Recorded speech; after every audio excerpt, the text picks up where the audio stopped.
Merci à tous d'être là et de participer au succès de ce banquet qui a lieu chaque année avec des camarades de plusieurs entreprises et de plusieurs villes du département. Alors comme vous le savez sans doute, on va présenter des listes dans 200 villes en France, lutte ouvrière, faire entendre le camp des travailleurs. Et donc ça représente un total de 250 listes. Dans le Val-de-Marne, on va présenter 13 listes. Et donc moi je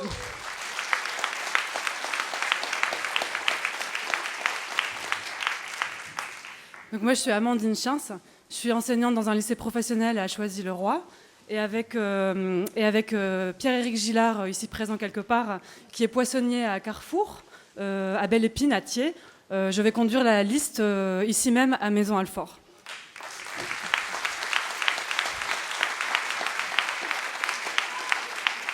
Et je vais laisser les camarades qui sont candidats pour d'autres communes, d'autres villes se présenter.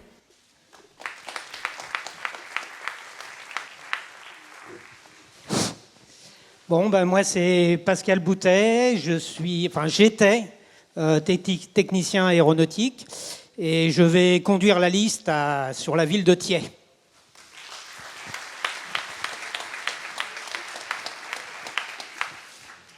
Alors, moi c'est Josefa Torres et...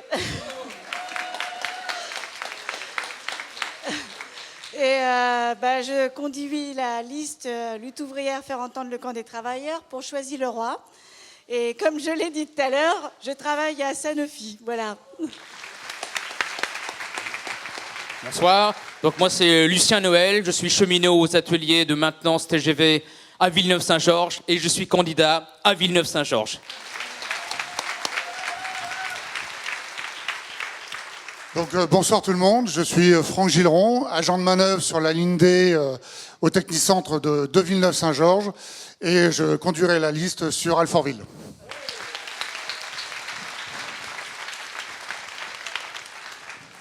Robert Larcher, cheminot retraité anciennement des ateliers de Châtillon et je conduis la liste sur Arcueil.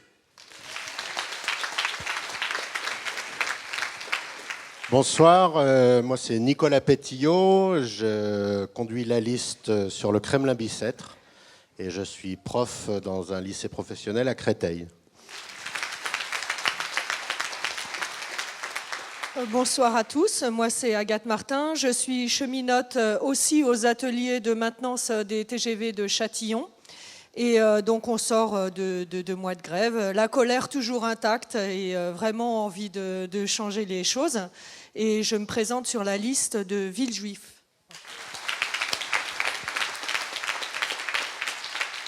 Bonsoir, moi je suis Valérie Barrault, je suis institutrice à Orly où on va faire donc une liste lutte ouvrière à Orly pour la première fois.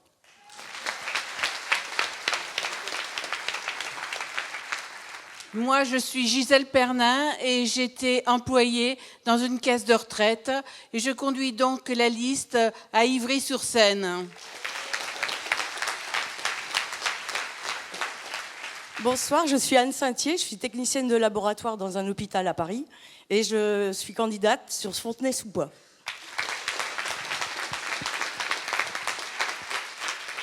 Bonsoir, moi c'est Sandrine Ruchot, je travaille chez Sanofi à Vitry comme technicienne de labo et je conduirai la liste sur Vitry-sur-Seine.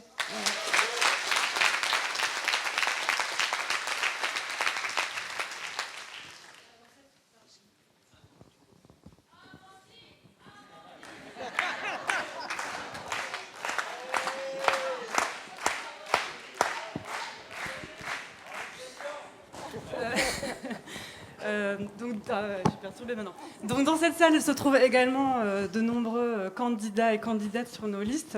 Alors parmi eux, il y a des gens qui sont militants depuis longtemps et aussi des personnes qu'on a rencontrées récemment et qui ont été d'accord, qui ont trouvé du sens à se mettre sur une liste qui défend le camp des travailleurs. Et donc merci à eux, car ensemble, on peut être fiers de lever le drapeau de la lutte et du combat du monde du travail.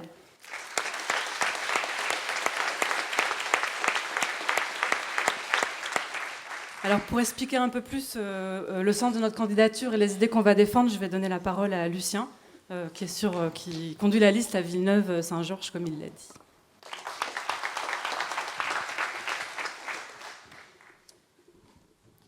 C'est bon là? Chers camarades, le 15 mars prochain, ce sera le premier tour des élections municipales. Ces élections interviennent, nous en avons parlé tout à l'heure lors du forum, après 2 mois d'un mouvement de grève et de manifestation contre la réforme des retraites. Jeudi 20 février encore, plusieurs dizaines de manifestants ont exprimé leur refus de cette démolition du droit à la retraite. Oui, nous refusons qu'on condamne les plus anciens à travailler toujours plus longtemps, jusqu'à 64, 65 ou bientôt 67 ans pour une retraite de misère, alors que leurs enfants ou leurs petits-enfants sont au chômage ou dans la précarité.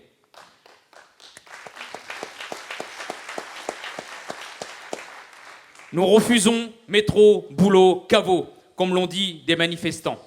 Nous voulons que chacun puisse mener une existence digne après une vie de travail. Le gouvernement peut s'appuyer sur sa majorité de députés godillots à l'Assemblée nationale pour imposer cette réforme, mais il a déjà perdu la bataille de l'opinion. Cette attaque ne passe pas et ne passera jamais dans la tête des travailleurs.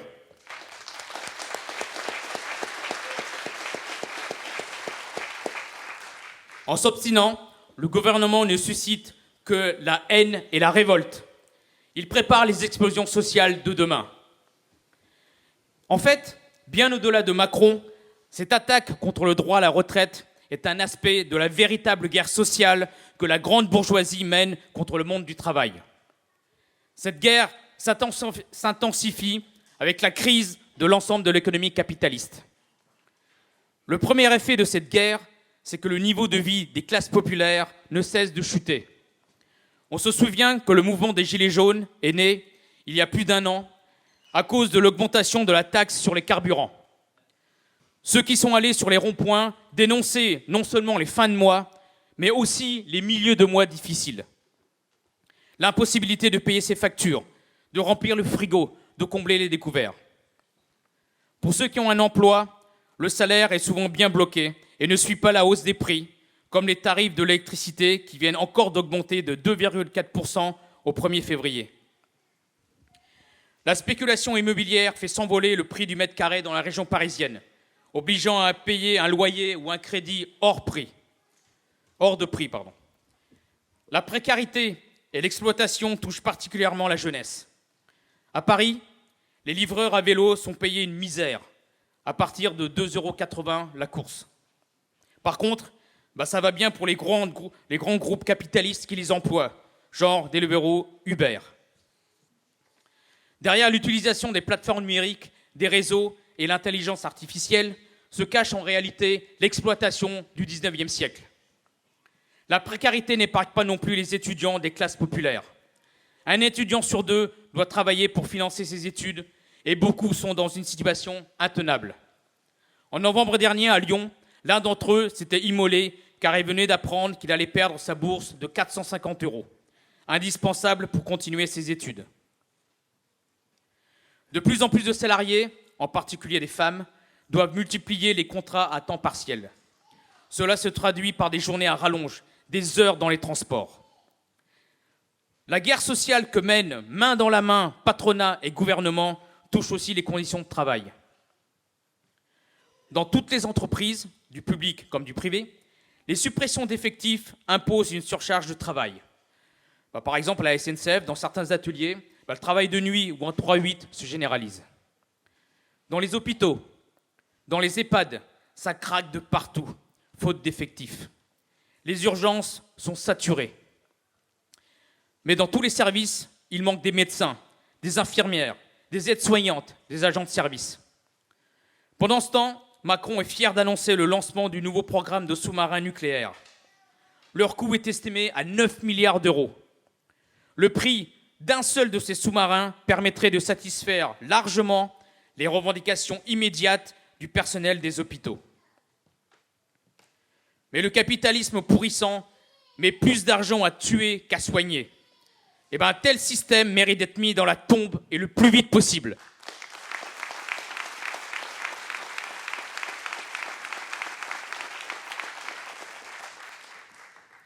Alors que les uns sont surchargés de travail, les autres sont licenciés ou condamnés au chômage.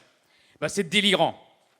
Mais ce sont les deux faces de la même médaille de l'exploitation capitaliste. Car l'autre conséquence dramatique de la guerre sociale menée au monde du travail est la montée du chômage et de la précarité. De façon indécente, Macron et les journalistes à sa botte se sont félicités de la prétendue baisse des chiffres du chômage. En 2008, d'après les chiffres de Pôle emploi, le nombre de demandeurs d'emploi, toutes catégories confondues, était de 3,7 millions. Aujourd'hui, il est de 6,4 millions. Le chômage est un fléau, non seulement pour les travailleurs privés d'emploi, mais un gâchis pour toute la société. Par exemple, dans le Val-de-Marne, Pôle emploi compte 116 000 inscrits. Alors qu'on manque de personnel dans les crèches, dans les écoles, il y a 2850 chômeurs répertoriés dans la catégorie assistance auprès des enfants. 1411 travailleurs du département auprès des adultes sont aussi contraints au chômage, alors qu'on manque de personnel dans les hôpitaux, dans les EHPAD. 882 peintres en bâtiment sont immédiatement disponibles pour rénover les logements dans tous les quartiers populaires, mais ils ne trouvent pas d'emploi. Alors qu'il serait vital d'interdire les licenciements, le gouvernement s'en prend violemment, pas au chômage, mais aux chômeurs. La réforme de l'assurance chômage mise en place en novembre dernier va se traduire par une chute brutale de l'indemnisation des travailleurs précaires à partir du 1er avril. C'est pour cette raison que les saisonniers des stations de ski ont fait grève massivement. Car la durée minimale de 6 mois d'activité, auparavant c'était 4 mois, va amputer leurs allocations chômage ou carrément la supprimer pour les plus jeunes. De plus, le nouveau mode de calcul du salaire journalier de référence pourra faire diminuer de moitié les indemnités chômage. Alors Berger, le dirigeant de la CFDT, pourtant largement complice de tous les mauvais coups, a qualifié de tuerie les effets de cette réforme de l'assurance chômage. À la pauvreté croissante s'ajoute l'abandon des services publics indispensables, hôpitaux, écoles, transports. Des régions entières sont devenues des déserts médicaux. C'est vrai dans les zones rurales, mais aussi dans les départements populaires, où, dans certaines villes ou quartiers, il devient impossible d'obtenir un médecin traitant sans parler d'une consultation chez un spécialiste. Dans le Val-de-Marne, par exemple, 38 communes sur 47, 3 fois plus qu'en 2015, sont reconnues en déficit en matière de couverture médicale. La pauvreté mine les quartiers populaires. Et à la misère matérielle s'ajoute la misère morale. La multiplication des incivilités et des trafics en tout genre pourrit la vie de certains quartiers. Mais dans le même temps, à l'autre bout de la société, dans le monde de la grande bourgeoisie, l'argent coule à flot. Depuis 2008, le montant des dividendes versés a été multiplié par 2 à l'échelle mondiale. En France, les bénéfices du CAC 40 atteignent 87 milliards d'euros. Ces profits sont largement distribués en dividendes à quelques grandes familles. Bon, on les connaît, les Arnaud, Pinault, Bettencourt, Peugeot, Muliez, qui voient leur fortune exploser. La fortune de Bernard Arnault, actionnaire de LVMH et de Carrefour, a augmenté de 27 milliards d'euros en 1 an, soit un SMIC toutes les 2 secondes. La fortune de ces parasites provient directement de l'exploitation croissante des travailleurs et du pillage des ressources de l'État et des services publics. Le capitalisme a toujours reposé sur l'exploitation des travailleurs. Aujourd'hui, non seulement les capitalistes baissent par tous les moyens les salaires directs, mais ils font main basse sur tous les dispositifs qui empêchaient un travailleur de tomber dans la misère pour cause de maladie, de chômage ou de vieillesse. Même les caisses de retraite des avocats ou d'autres professions libérales sont confisquées. Les services publics sont dépecés et vendus à la découpe. Les parties rentables d'un point de vue capitaliste sont privatisées. Et le reste, bien souvent, laissé à l'abandon. Faute d'entretien, 1/3 du réseau de chemin de fer français est menacé de disparition. En France, depuis les années 80, les 2/3 des maternités ont fermé malgré l'opposition des populations concernées. L'humanité est capable de construire un hôpital en 10 jours, comme en Chine par exemple, mais ici, on ferme une maternité toutes les 3 semaines. Malgré tous les cris d'alarme des scientifiques concernant le réchauffement climatique, l'extinction massive de nombreuses espèces animales et la pollution des sols et des océans, les capitalistes continuent à transformer la Terre en poubelle et faire de notre planète un enfer pour les générations futures. Il y a 160 ans, Karl Marx, le fondateur des idées communistes, écrivait, je cite, « Le capital épuise les deux seules sources de toute richesse, la terre et le travailleur. » Cela n'a jamais été aussi vrai qu'aujourd'hui.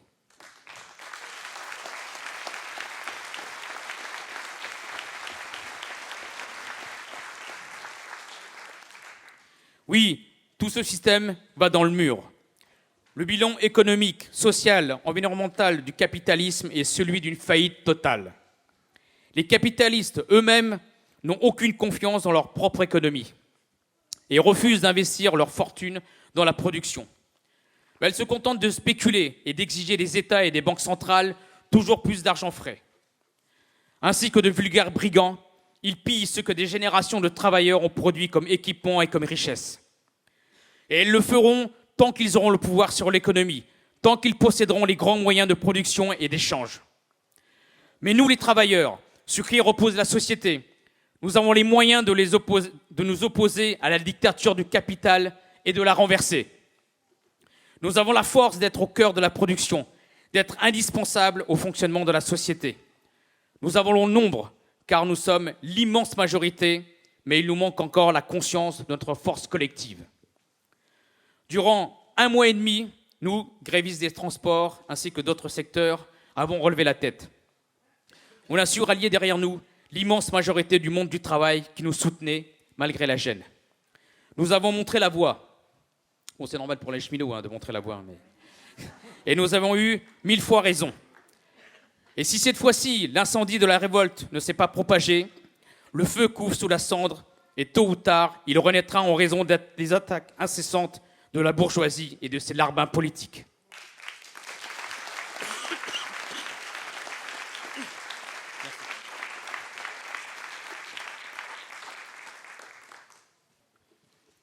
C'est ce camp, celui des travailleurs, que nous voulons faire entendre à l'occasion de ces élections municipales.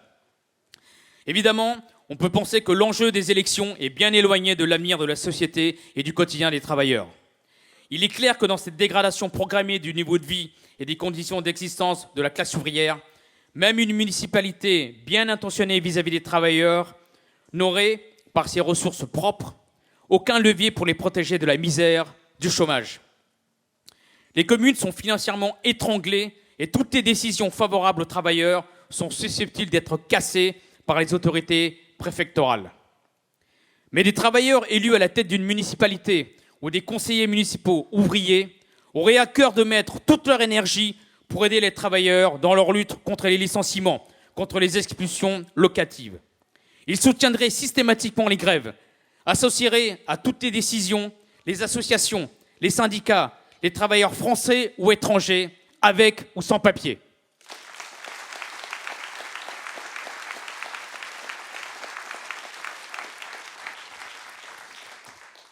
Comme les assemblées générales de grévistes étaient pendant le mouvement de décembre-janvier la base d'où s'organisait la grève, les manifestations et les actions en direct des autres travailleurs, chaque municipalité dirigée par les travailleurs serait la base à partir de laquelle s'organiserait la lutte de classe sous toutes ses formes.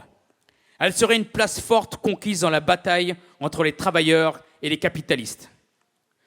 Bon, nous ne sommes pas encore là, mais le fait de présenter près de 250 listes ouvrières composées exclusivement de travailleuses et de travailleurs et non de politiciens est déjà un pas en avant. C'est un pas en avant dans la contre-offensive du monde du travail. C'est un pas en avant dans la construction du grand parti ouvrier qui manque aujourd'hui.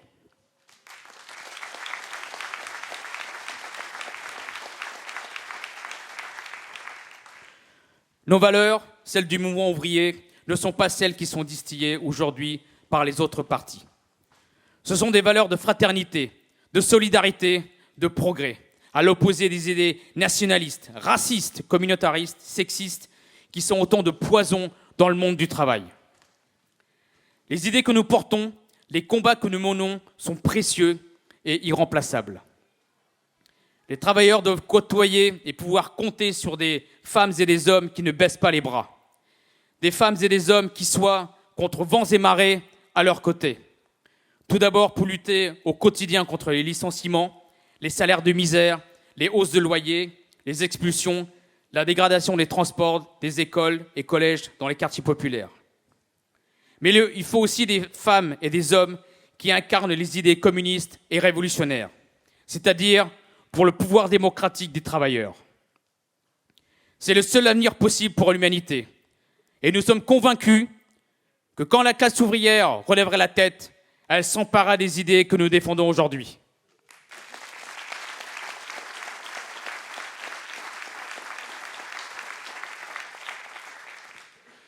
Alors mettons à profit l'existence de nos listes aux élections municipales pour convaincre le maximum de travailleuses et de travailleurs de voter pour leur camp et de tisser des liens qui seront précieux à l'avenir. Alors mes camarades, pour finir, je dirais vive la lutte, vive la grève et vive le camp des travailleurs.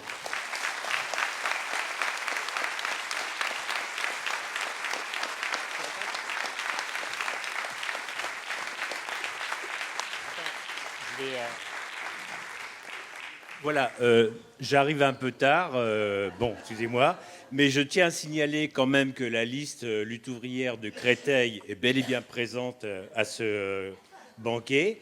Et donc, je suis Daniel Gendre, je suis postier à la retraite et donc je suis content d'être là. On commence ?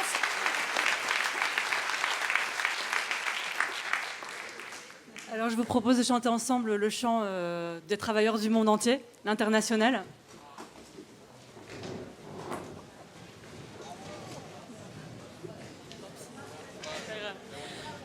Debout les damnés de la terre.